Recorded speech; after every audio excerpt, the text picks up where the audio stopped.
You ask Tiger to solve. This deals with linear equations with one unknown. The final result is y equals -8.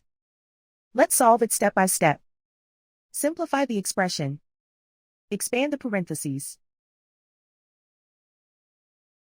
Simplify the arithmetic. Combine like terms. Group all constants on the right side of the equation. Subtract 30 from both sides.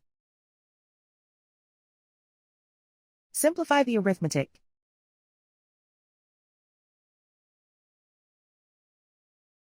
Isolate the y. Divide both sides by 3.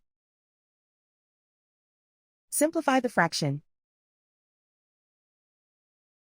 Find the greatest common factor of the numerator and denominator.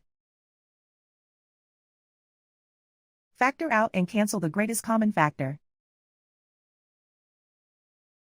And so the final result is y equals -8.